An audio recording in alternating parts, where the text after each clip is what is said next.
Hi everybody. अभी आज RBI का पॉलिसी डिसीजन आया था और आरबीआई की तरफ से इनिशियली जो स्टेटमेंट आया था, आरबीआई का पहला स्टेटमेंट आया था कि there is no change in repo and other benchmark rates. जो रेपो रेट एक्सपेक्टेड था कि अनचेंज होगा, लेकिन यहाँ पे और एक तरीका है, आप देख सकते हो। आज जब रेपो रेट 6.50 फिक्स गया था, वहां पे जो मॉनेटरी पॉलिसी कमिटी है वहां पे से 6 मेंबर में से 2 मेंबर ने उसमें बताया कि शायद डिसीजन सही नहीं है। ओनली 4 मेंबर्स सेड कि रेपो रेट फिक्स रहना इट्स ओके। तो और लेटेस्ट भी हम लोगों ने काफी कमेंट्री भी देखा था गवर्नमेंट की तरफ से, नॉट फ्रॉम द आरबीआई। एक तो पीयूष गोयल ने बताया था और एक निर्मला सीतारमन जी ने भी बताया था, जो अपने फाइनेंस मिनिस्टर है, कि अपने जो भी बेंचमार्क रेट्स हैं इनको ड्रॉप करना है गोइंग फॉरवर्ड। तो पहला एक डाइवर्जेंस था दो कमिटी मेंबर्स के बीच में। 4 members said keep the benchmark rate steady at 6.5। 2 members were not with that particular statement. So तो क्या हुआ यहाँ पे? अभी सिनेरियो है कि जो Q2 जीडीपी था उसका रीडिंग 5.4 था। तो दैट वाज शोइंग कि Indian economy has been sliding a bit. और ये शायद मेरे हिसाब से बॉटम आउट भी हो रहा था। लास्ट वीडियो में मैंने बताया था कि Q3 एंड Q4 में इकोनॉमी रिकवर हो जाएगा, फेस्टिव डिमांड भी रहेगा। तो इसके बारे में बताया था, उसके वीडियो में आप देख भी सकते हो। तो Q3 एंड Q4 गवर्नमेंट ने भी बताया कि वहां से रिकवरी है। और इन्फ्लेशन प्रोजेक्शन Q4 में थोड़ा कम किया गया है। अभी Q3 में इन्फ्लेशन प्रोजेक्शन अभी भी ज्यादा है, मोर देन 5% के आसपास। और ये जब Q4 में आएगा, Q4 जनवरी फरवरी मार्च में, तब इन्फ्लेशन आपका मॉडरेट दिखा रहा है, बिकॉज फूड इन्फ्लेशन में भी स्लाइडिंग। ठीक है। तो ये स्टेटमेंट था। तो और एक रिवीजन था कि जो जीडीपी आउटलुक था 7.2% से कट डाउन किया है 6.6% as a whole for the financial year. तो थोड़ा सा ग्रोथ के ऊपर कॉन्सर्न था। तो इसलिए रिजर्व बैंक ने क्या किया, immediately they can not go for a repo rate cut.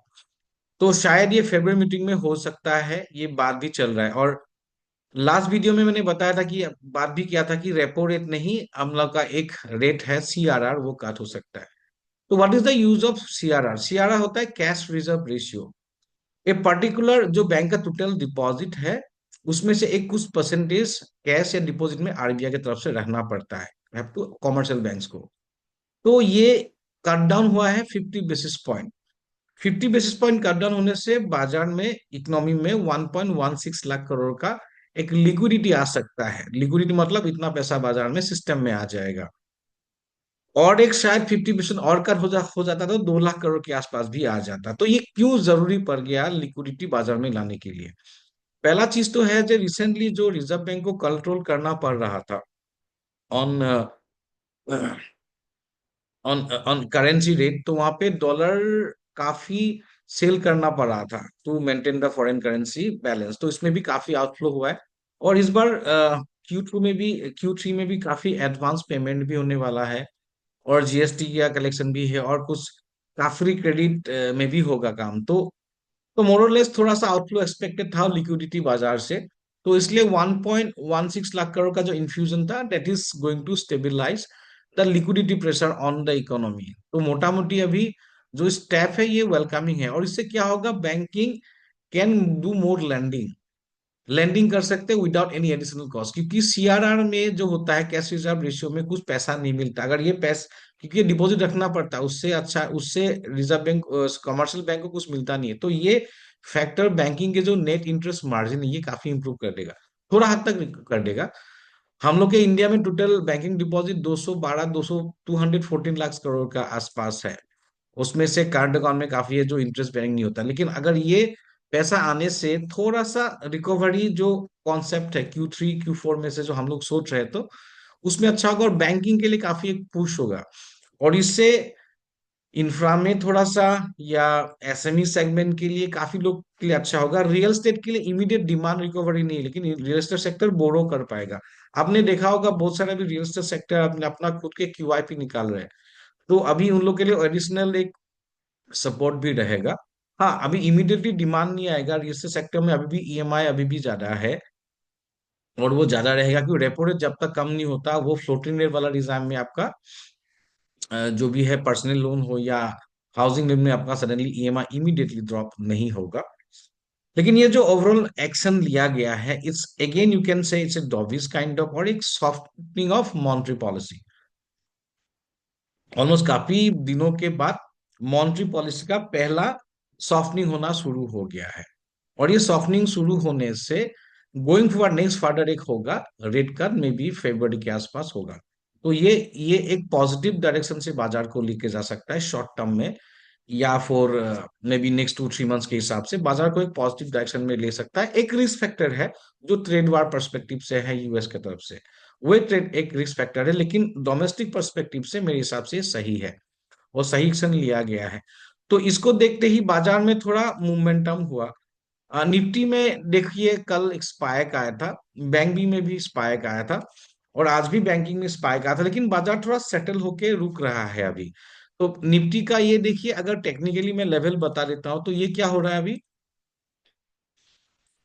अभी निफ्टी का जो भी गेन था it's mostly led by bank and financial, ठीक है ना। तो ये वाला अभी इसके कारण ये बाजार थोड़ा यहाँ लेवल तक पहुंचा, 24,800 लेवल के लिए आप लोगों से काफी हद तक मैंने बात भी किया था।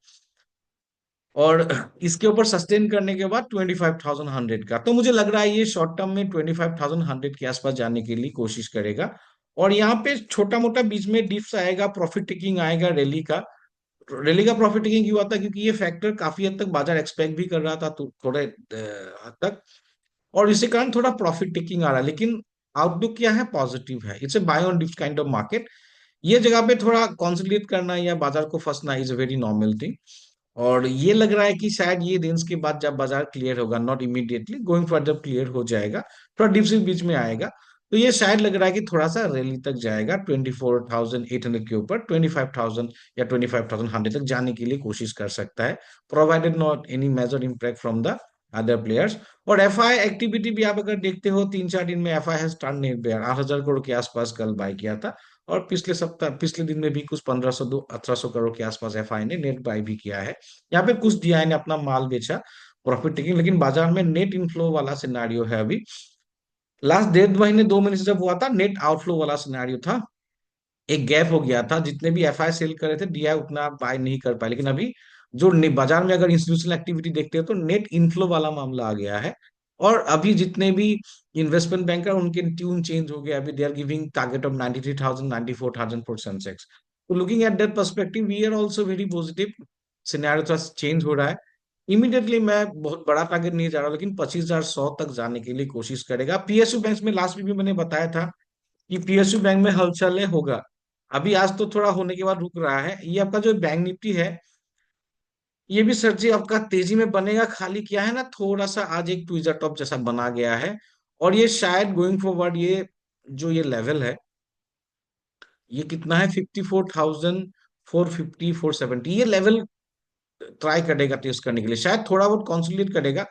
आज का जो हाई है 53,850 900 का, जो भी उस तरह का रेंज है, वो शायद तोड़ने के बाद नेक्स्ट मोमेंटम आएगा। यहाँ पे बाय ऑन डिस वाला सिनारियो है, इतना पैनिक होने का नहीं है।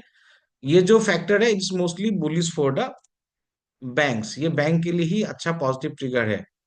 ये बैंक के लिए पॉजिटिव ट्रिगर है। बैंक्स में आज देखिए कितना वोलेटिलिटी रहा। इनिशियली लगा कि पहले जो स्टेटमेंट आया था कि रेपो रेट, ये जब स्टेटमेंट आया था रेपो रेट अनचेंज था, इमीडिएटली बाजार के, मतलब जब न्यूज आया कि सीआरआर कट हो रहा है, तो बाजार में स्पाइक आके अभी बाजार कंसोलिडेट कर रहा है।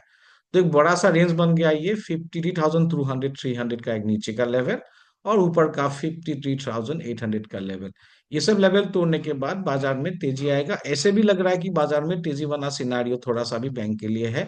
पीएसयू बैंक्स में भी तेजी का सिनारियो होगा। अब देखिए कॉन्सोलिडेट जैसा कर रहा है।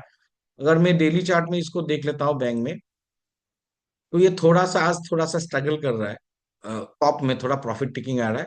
और ये करेगा कॉन्टिन्यूसली काफी बड़ा 51,700, रिमेंबर दैट लेवल, हम लोग जहां बोल रहे बाइंग लेवल है, वहां से बाजार जाके काफी तेजी है, तो यहाँ पे रुकना है। लेकिन बाजार मान के चलिए बैंक निफ्टी में तेजी है। आईसीआईसीआई बैंक, एक्सिस, एसबीआई, इसका सबका चार्ट दिखा के मैंने बताया था कि इसके कारण मैं बैंक्स में बुलिश हूँ, ये चार्ट दिख के नहीं। मेन जो 4 बैंक इसमें पॉजिटिव हूँ। और ट्रायंगुलर ब्रेकआउट भी है आईसीआईसीआई बैंक में। एचडीएफसी ऑलरेडी ब्रेकआउट, एसबीआई का भी ब्रेकआउट हो गया है।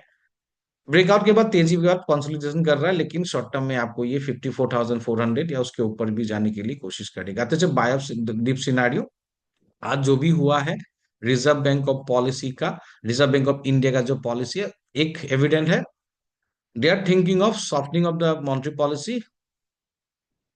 वहां पे 4:2 मेंबर का डिसीजन मेकिंग हुआ, 6-0 नहीं हुआ। सभी लोगों ने बताया नहीं कि रेट स्टेबल रहना है, तो वहां पे थोड़ा सा कॉन्ट्रडिक्शन है। तो मतलब गोइंग फॉर रेट हानि का स्कोप हो सकता है, प्लस सीआरआर का, प्लस बजट का जो स्टेटमेंट आएगा उससे बाजार चलने के लिए कोशिश करेगा। तो एज ऑफ नाउ पॉजिटिव है। Q3 में, Q4 में गवर्नमेंट स्पेंडिंग भी बढ़ा है, जो मैंने बताया था अभी, काफी इन्वेस्टमेंट बैंकर ने भी वही चीज बताया आपको, जो मैंने 4-5 दिन पहले या 7-8 दिन पहले बताया था। तो वही चल रहा है, तो पॉजिटिव रही है।